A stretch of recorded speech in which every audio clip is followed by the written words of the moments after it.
చెపాక్లో ఉర్రిల్ పటేల్ ఉతుకుడు ముందుగా ఎల్ఎస్జీ ఫీల్డర్స్కి దండం అని చెప్పాలి. క్యాచ్లు పట్టడం కంటే వదిలేయడంలోనే ఎక్కువ ఆనందం ఉందని నిరూపించారు. బంతి చేతికి వస్తుంటే వద్దులే బాబు మాకెందుకు రిస్క్ అన్నట్టు క్యాచ్లు వదిలేస్తారు, ఆఖరికి మ్యాచ్ను కూడా వదిలేస్తారు.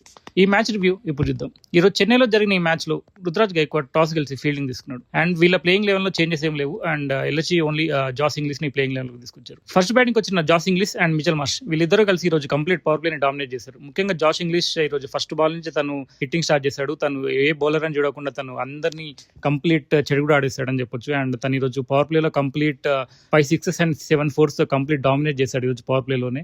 అండ్ వీళ్ళ పార్ట్నర్షిప్ ని అంశుల్ కాంబోస్ బ్రేక్ చేశాడు. అంశుల్ కాంబోస్ బౌలింగ్ లో మిచెల్ మార్ష్ ఈ రోజు చాలా ఎర్లీగా అవుట్ అయ్యాడు. లాస్ట్ మ్యాచ్ లో సెంచరీ చేసిన ఈ మ్యాచ్ లో తను ఈరోజు 10 runs కి అవుట్ అయిపోయాడు. అండ్ ఇమీడియట్ నెక్స్ట్ ఓవర్ లో నూర్ అహ్మద్ బౌలింగ్ లో నికోలస్ పురన్ ఫస్ట్ బాల్ కి తను క్యాచ్ ఇచ్చి అవుట్ అయిపోయాడు. So with in short time లోనే 2 ఇంపార్టెంట్ వికెట్స్ పడిపోయాయి. అండ్ తర్వాత రిషబ్ పంత్ వచ్చాడు. రిషబ్ పంత్ వచ్చిన తర్వాత తను కొద్దిసేపు ఒక 2 6s అండ్ 1 4 కొట్టి కొంచెం సెట్ అయినట్టు అనిపించాడు. బట్ అదర్ ఎండ్ లో జాస్ ఇంగ్లీష్ తను అదే మొమెంటమ్ ని కంటిన్యూ చేస్తూ తను 50 runs ని కూడా కంప్లీట్ చేసుకున్నాడు షార్ట్ టైమ్ లోనే. అండ్ కంప్లీట్ సెట్ అయినట్టు కనిపించాడు. తను 83 runs చేశాడు విత్ ఇన్ 28 balls లోనే. సో తను కంప్లీట్ డామినేట్ చేసిన టైంలో తనని జేమీ ఓవర్టన్ అవుట్ చేశాడు. జేమీ ఓవర్టన్ బౌలింగ్ లో Josh Inglis important batsmen out అయిపోయాడు. అండ్ ఇమీడియట్ నెక్స్ట్ ఓవర్లోనే రిషబ్ పంత్ కూడా అవుట్ అయిపోయాడు. So Jamie Overton complete partnership అనేది బ్రేక్ చేశాడు. దాంతో ఎల్ఎస్జీ బ్యాటింగ్ అనేది కంప్లీట్ కొలాప్స్ అయిపోయిందని చెప్పాలి. అండ్ అప్పుడు ఫినిషింగ్ లో వచ్చిన షాబాజ్ అహ్మద్ ఈరోజు షాబాజ్ అహ్మద్ ఒక మంచి ఇన్నింగ్స్ ఆడాడని చెప్పాలి. షాబాజ్ అహ్మద్ అండ్ హిమ్మత్ సింగ్ తో కలిసి వీళ్ళిద్దరూ ఒక మంచి ఫినిషింగ్ ఇచ్చారు. అండ్ ముఖ్యంగా 18th ఓవర్లో షాబాజ్ అహ్మద్ ఏకంగా 20 runs చేసి కంప్లీట్ మ్యాచ్ ని 200 స్కోర్ వరకు తీసుకెళ్లారు.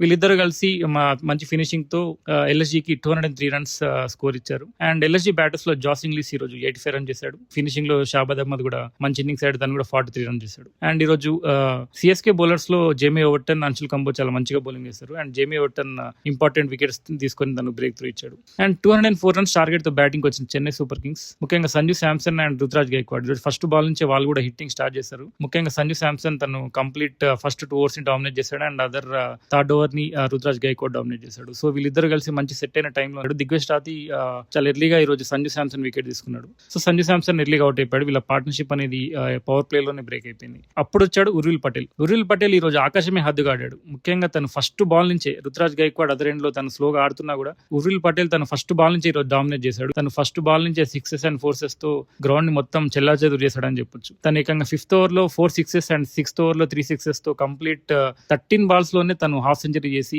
హైయెస్ట్ హాఫ్ సెంచరీలో తన పేరుతో 13 balls లోనే హాఫ్ సెంచరీ చేసి తను లైక్ కంప్లీట్ స్టేడియం మొత్తాన్ని షేక్ చేశాడని చెప్పొచ్చు. అండ్ ఇమీడియట్ 50 runs తర్వాత తను అదే మొమెంటం కొనసాగించాడు. బట్ తన పార్ట్నర్షిప్ ని షాబాజ్ అహ్మద్ బ్రేక్ చేశాడు. షాబాజ్ అహ్మద్ బౌలింగ్ లో ఉర్విల్ పటేల్ క్యాచ్ ఇచ్చి అవుట్ అయిపోయాడు. సో మంచి ఇన్నింగ్స్ ఆడాడు. అండ్ ఇమీడియట్ నెక్స్ట్ ఓవర్ లో షాబాజ్ అహ్మద్ బౌలింగ్ లోనే రుతురాజ్ గైక్వాడ్ కూడా క్లీన్ బౌల్డ్ అయిపోయాడు. సో కంప్లీట్ టాప్ 3 వికెట్స్ అనేది వీళ్ళు కోల్పోయారు. అండ్ ఇమీడియట్ గా వచ్చిన డివాల్డ్ బ్రేవ్స్ కూడా ఒక 6 కొట్టాడు. బట్ తనను కూడా దిగ్విజయ్ రాతి అవుట్ చేశాడు. సో కంప్లీట్ టాప్ ఆర్డర్ అనేది వీళ్ళ 4 వికెట్స్ పడిపోయాయి. బట్ అప్పటికే హాఫ్ ఆఫ్ ద స్కోర్ అనేది ఉర్విల్ పటేల్ మ్యాచ్ ని ఈజీ చేశాడు.